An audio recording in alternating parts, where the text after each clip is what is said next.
Hello and welcome to week one of the 42 Business Principles.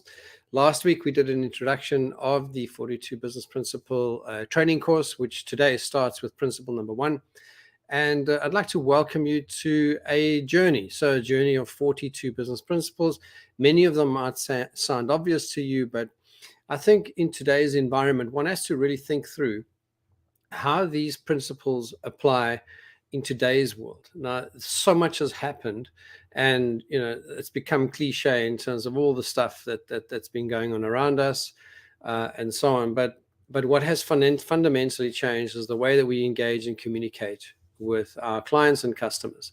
So, in terms of business growth principles, the place where you get growth is by having a better set of tools, but still based on core business principles. So just to recap on my introduction episode, what I did mention was many of the core principles that we have are based on proven things that are around us. So I mentioned something like gravity, for instance. I mean, if you jump off the top of a building, 10 times out of 10, you're going to fall, and you're going to fall down onto the ground. It's not sometimes you'll fall up, and sometimes you'll fall sideways. You always fall towards the gravity and the gravitational force of the bigger object, which is Earth. And I think as humans, we also have a certain amount of gravity because we are made up of matter. But essentially, it's a principle. And if I look at the 42 business principles, they are really as obvious as that. But how do you apply it? How do you make gravity work for you? So, what I did mention last week was, if you look at leverage, if you look at the lever, the old lever from the old days where you had the ability to lift heavy objects using a pole or something like that, you use the leverage principle, so gravity pulling on this end and lifting an object on the other end. So there's practical uses. Obviously, things have changed in time, and gravity has different applications. If you're shooting a rocket into space, you would need to overcome gravity. If we look at things like friction has got both a positive and a negative. And this is why I'm talking about principles, because business growth principles are, again, as obvious as this, but it's how you apply it which makes the difference. If you look at friction is good. If I have a motor car, a truck, or a vehicle of some sort, I need to slow that vehicle down, or else I'm going to be crashing into everything. So I have brakes. I have brake pads, and the brake pads put compression on the brake disc. And when you look again, you slow down and you come to a stop, and you can control the speed of the vehicle by using friction as your friend. Friction can also be bad in terms of the use of objects, or in mechanical engineering, which I study, we look a lot at how do you reduce friction between objects. If you look at a wheel, for instance, again, going back to a vehicle, a wheel is spinning on ball bearings, on bearings and so on, but within the bearing, you got lubrication. You're trying to minimize and reduce any kind of friction, because the more friction you have, the more fuel you'll use, the more energy you need to move forward. So again, it's a business, it's a principle.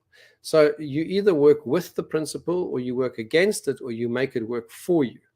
So coming back to the 42 business principles. So I'm quickly going to share it on the screen, just the list, but we're going to start with principle number one. Let me just quickly do the share, and then you can get an idea. Let me just see if I can open up the screen. And it's just, I'll be adding a little bit more for you as we go, in terms of information around each one of these. And this is a podcast. This is a course, if you like, and this is lesson-based work. So we will be doing this over a 42-week period. We're going to take each one of these business principles. We're going to be applying them in the modern day environment. And if you want any of the additional slides on that as we grow and develop the actual principles themselves, we are going to make those available to anybody that asks. I will be sharing my contact details for you, and then you are welcome to contact me. And if you'd like the full series, you can always just contact me, and we can hook you up. Okay, so that's the those are the 42 business principles. If you're taking a screenshot, that's fine. But we're going to talk today, I would say the first most critical one, which is marketing your business, is the ultimate leverage. Okay, so I spoke a little bit about that leverage principle, is how do you overcome gravity in an easy way? How do you push as little force down on this end and lift as much weight on the other end as possible? And if you think of the leverage principle, marketing your business is the ultimate leverage. And in today's world, everything has become more and more digital. But there are aspects that are digital that the people forget. And in my sales pitch presentation and course that we'll be touching on later, is I talk there about some of the pillars of marketing, and one of the places we need to start with these days. Most people are all about, I need more leads. Give me more appointments, give me more clients to talk to. And when we go out and we do, let's say, big campaigns, and we're trying to leverage, let's call it electronic or digital marketing, or even if you do manual or outbound marketing with a telephone, you're sending out posts, you're still advertising in more legacy style media, or any type of advertising marketing in lead generation work, is actually should come second. And most people get the sequence wrong. So when we look at 42 business principles, and we're going to start looking at, and in the future, in future sessions, I will be sharing these pillars. But pillar number one is about reputation. Now, something critical in our environment these days with regard to digital marketing is that if you think about the client or the customer that you try, or even investor that you're trying to engage with, you have you've done all the special work, you've chosen a specific persona or avatar, and you know exactly who your market is and what they look like, where they are, you've got their telephone numbers, you've got absolutely everything, and you now start an outreach program, but you're getting absolutely nowhere. Marketing starts, in my belief, with reputation.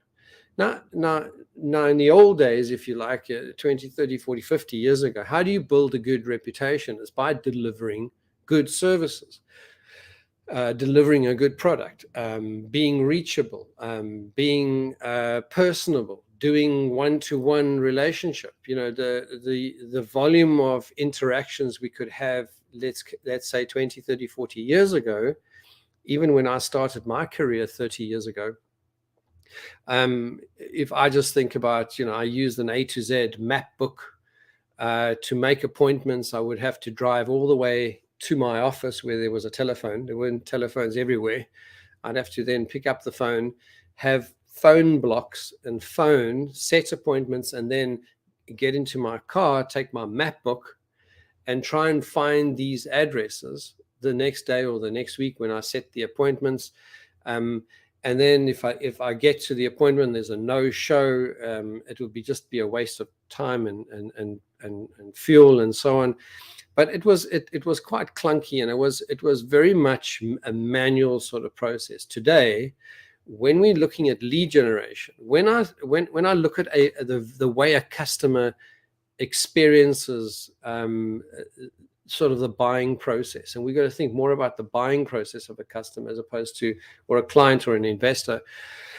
We've got to think more about how do we leverage marketing to be the ultimate leverage, and marketing has to be based on principles, and the first principle is reputation. And how do I build reputation in this landscape? So if I want to build the ultimate leverage, my first portion I would need to look at is reputation. Reputation is built now these days on likes. It's built on comments, on postings and things like that. It's also built on reviews. Even these days, when I'm looking to watch a series or a movie, or I'm looking to engage with somebody, one of the first things I go to is the star rating, is the rating they have on whatever platform it is that they're trying to promote. So if I open, I just want to open a screen quickly. And see if I could share something of interest to you.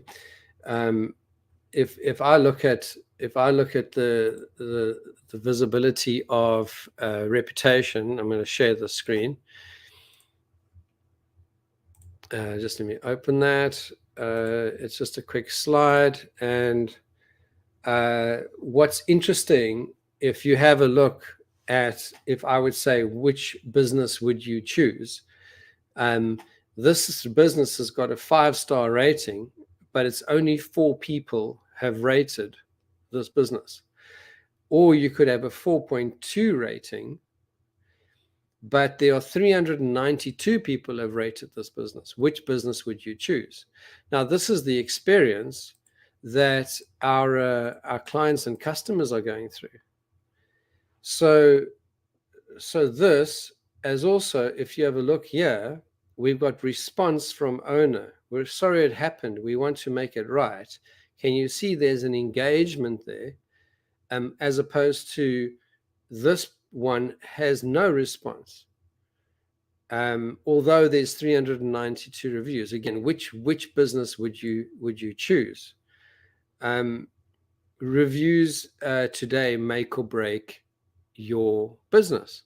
So when you're looking at the leverage, using marketing as the ultimate leverage, again, you've got to say, okay, what are the core pillars that make up marketing? Number one is when someone comes to look for you for something that you do, or you've done an outbound call. Let's say I've picked up the phone and I'm doing B2B engagements, and I say, hey, Mr. Potential prospect, customer, suspect, whatever you want to call him or her. And you say, this is this great service that I have. I'm the best. I'm blah, blah, blah. I'm so different. I'm special. I'm unique. And I can really help you doing this, that, the next thing. What automatically happens by that potential customer or the prospect is they will go, and if you've sent them a mail and you've put a link to your website, they would go and do a quick check on your reputation.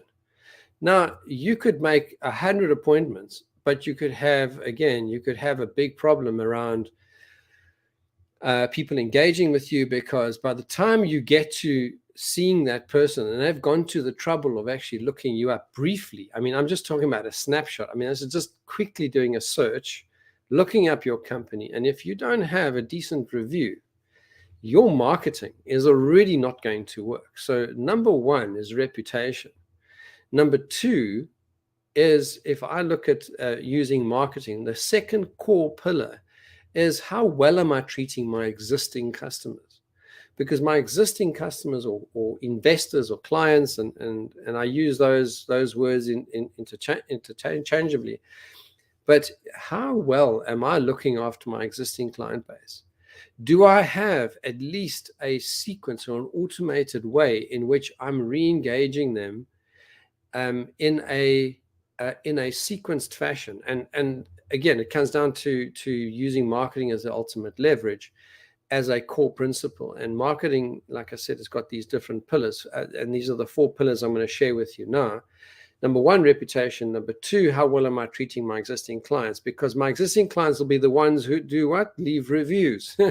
We want them to leave reviews. How do we let them leave reviews? Is by giving them really world-class, brilliant service. And it's back to the old days concepts of, I do need to do the best I can with each and every customer and give them the best journey and experience possible, and then get them, because they've had this brilliant experience with me, to go back and to build up and help me grow my reputation. If I'm using other reputation methods, there are testimonials, there's case studies, there's quick video snapshots of a happy customer. There could even be videos of an installation site or or even a webinar or something like that you've done, or an engagement or an interview you've done with a happy client. All of those things build reputation and understanding. So marketing is made up of reputation management, existing customer base management, and then the third level up is how well you're now able, and this is now third level, and I mean we're only covering these four, and only now can you start looking at outreach.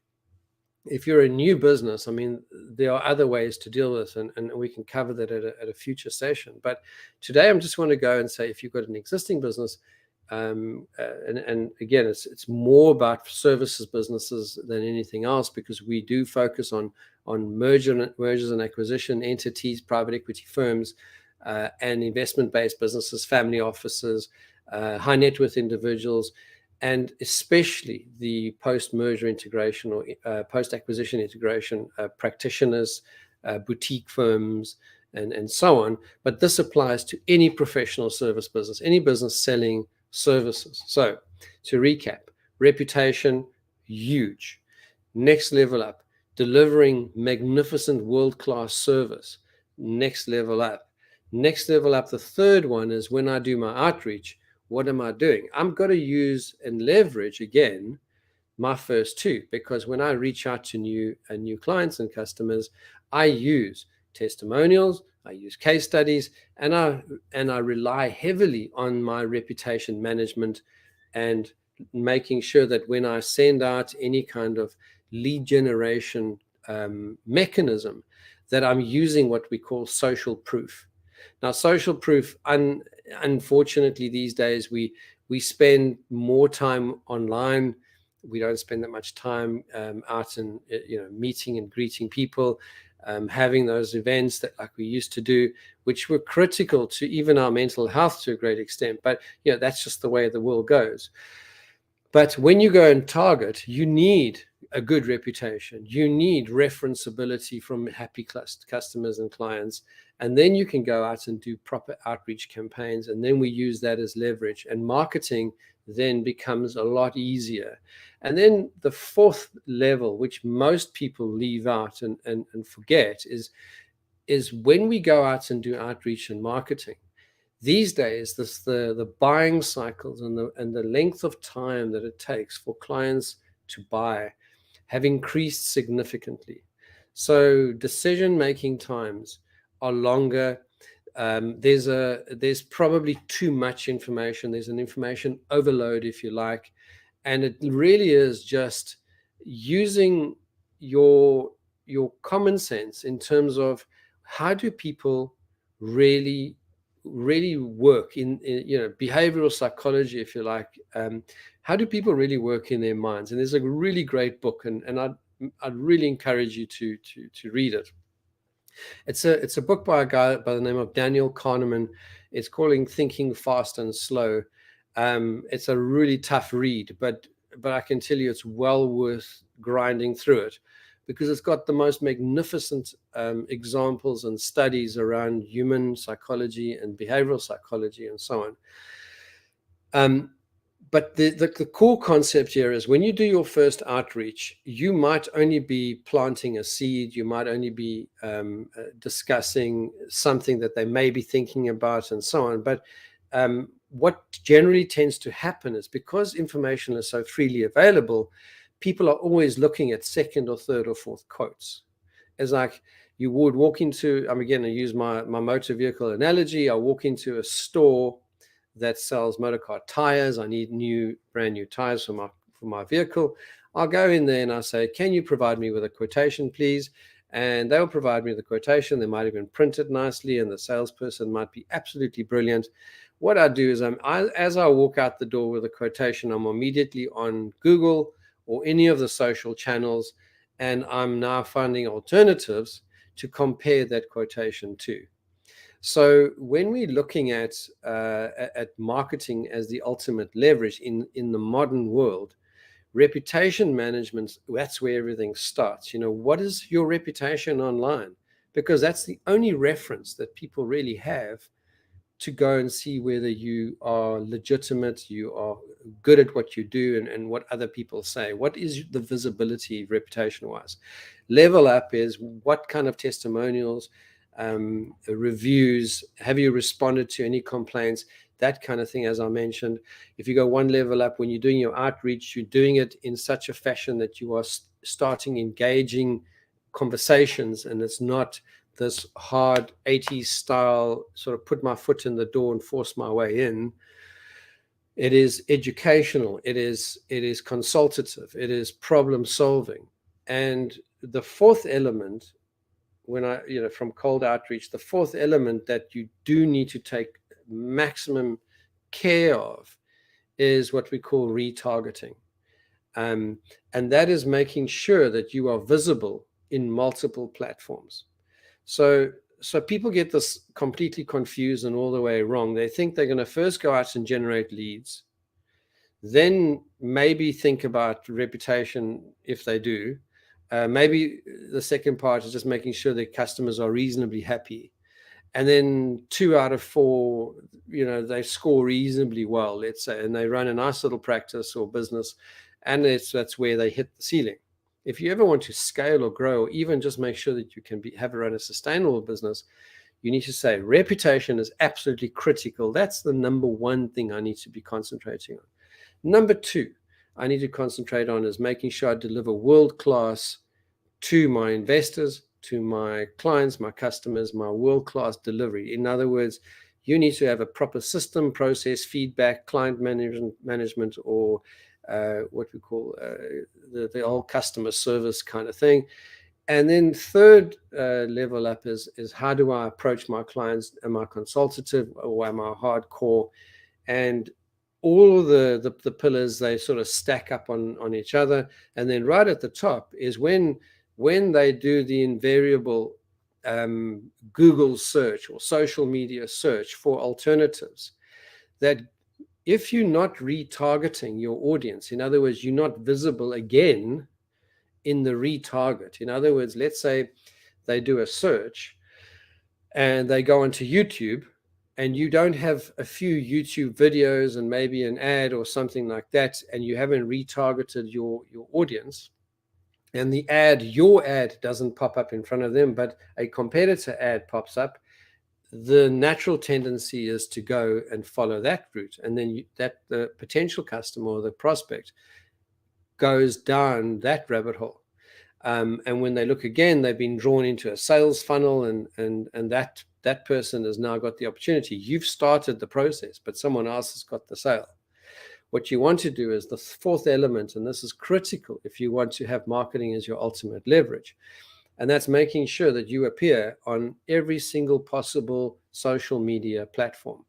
And every single social media platform, again, then you need to be able to use the retargeting concepts of being able to say, okay, if that is my target audience profile, if I can make sure that I capture the right information about my potential customer and retarget. So if ever my potential customer, the prospect that's come into my store, come onto my website, come into my office, asked me for a free report or a download, that I'm making sure that once they go and they double check and they look at the reviews are good, my testimonials are good, my outreach is highly professional, rapport building, engaging, consultative. But then the fourth level up, that I've got that sorted, and that's sorted in terms of wherever they search, whether it is TikTok, Facebook, all the different social media channels. You just, it's unbelievable. So you go to Twitters, and I mean, the number of social media channels are crazy. Even where one of the mistakes a lot of our clients make initially, and then we sort that out, is that in the retargeting, often you have these entities or these companies that will do data scraping. In other words, they would go online and look in a particular niche and grab all that company data off those websites and then post that data onto their own platform. When they post it onto their own platform for, let's call it, services in, and then, category, could be whatever professional service you're offering, whether it's integrations or M&A work or property investments or whatever it is. If if you go through that whole process of retargeting, and they go and they search, and you're not visible in all these multiple platforms, all the other stuff falls flat because someone else's marketing is going to be better than yours. No matter how good you are at your reputation, no matter how good you are at world-class service and your skills and so on, no matter how good your approach was and your rapport building and so on, if you're not now being visible right at the top end, retargeting, collecting information, those sites that go out and scrape data and build these additional databases, if you just search your company name and go back 10, 15, 20, 30 pages in Google, for instance, or in YouTube or wherever, and you'll be amazed at the weirdest places where your company or you as an individual, where you come up.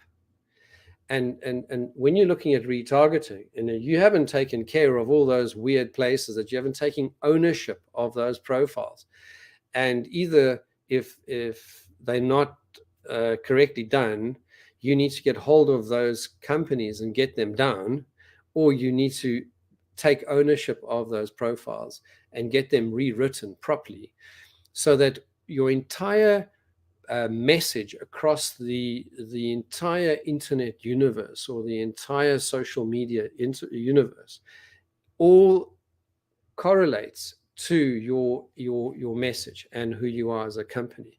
So I'm just going to go back and we're just going to run through again. This is marketing principle, business growth principle number 1. Out of the 42 business principles, we're going to be doing one principle a week. And this is a training course essentially for every week for you to take the ideas from each one of these weeks and to go and implement it in this coming week. And then next week to do exactly the same thing, to take the next principle and implement and so on. After 42 weeks, which is, if you take a year, is 52 weeks. If you can do this in a year's time, you would have a significantly different business. You would have a significantly different life and enjoyment within what you do. And I can't say it's going to be easy or simple. There's a lot of work in each one of these principles. But as I mentioned, you've got reputation, world-class delivery of customer services, really great outreach, and then the retargeting at the top. You've got those 4 pillars. That is the ultimate leverage you can have in your marketplace. So marketing essentially is the ultimate leverage for your business. If you have any questions, any comments, please put them in the thing below. If you in the comments below, if you like what I've been talking about today, please subscribe to the channel, and please look out for the next episode in our 42 business growth principles training course. Thank you very much for attending, and we'll see you on business growth principle number 2.